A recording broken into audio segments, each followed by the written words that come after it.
अस्सलाम वालेकुम and welcome to Imran electric और मैं हूं आपका दोस्त इमरान। आज की इस वीडियो में हम वॉशिंग मशीन के गियर बॉक्स को तब्दील करेंगे। इस गियर बॉक्स को कुछ और नामों से भी पहचाना जाता है, जैसा कि washing machine transmission, washing machine round shaft या फिर washing machine gear box reducer भी कहा जाता है। इस गियर बॉक्स को खोलना बहुत आसान है। इस वॉशिंग मशीन के गियर बॉक्स को खोलने के लिए सबसे पहले वॉशिंग मशीन के ऊपर के फुल को खोला जाता है।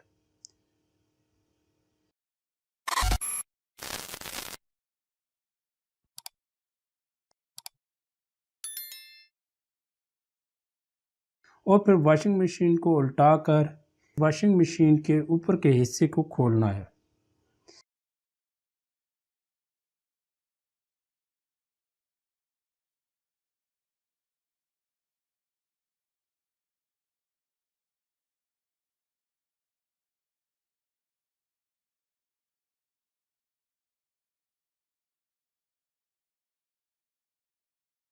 इसके बाद इसके बेल्ट को उतारना है।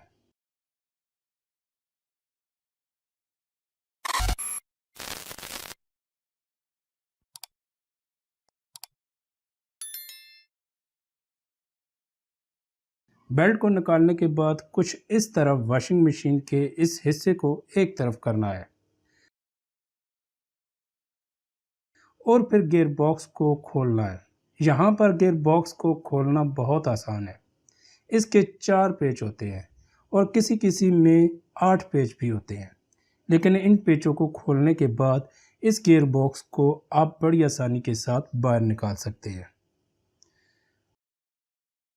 अब बारी आती है नए गियर बॉक्स को लगाने की। नए गियर बॉक्स खरीदने से पहले एक बात को यकीनी बना लें कि गियर बॉक्स की शाफ्ट का ऊपर का सिरा पुराने गियर बॉक्स की शाफ्ट के साथ मैच करता हो।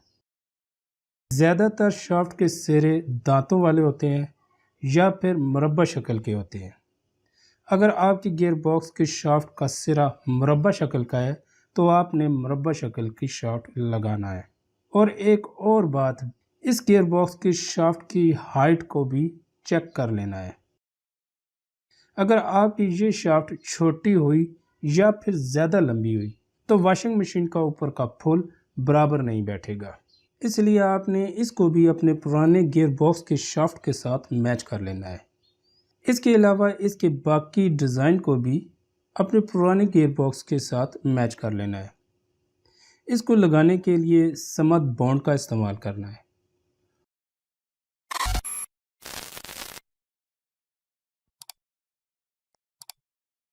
और इसके पेच लगाकर उसी तरह वॉशिंग मशीन का ऊपर का हिस्सा भी टाइट कर देना है और फिर बेल्ट को लगा देना है। यूँ आपका गियर बॉक्स चेंज हो जाएगा। अब अगर आपने अपनी वॉशिंग मशीन के मोटर के कनेक्शन करने हैं तो फिर आप इस वीडियो को क्लिक करके अपनी वॉशिंग मशीन के मोटर के कनेक्शन भी कर सकते हैं।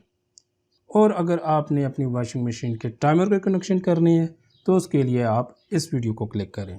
और इसके साथ साथ अगर आपको ये वीडियो पसंद आती है तो इसको लाइक करें और हमारे चैनल इमरान इलेक्ट्रिक को सब्सक्राइब भी ज़रूर कीजिएगा। शुक्रिया।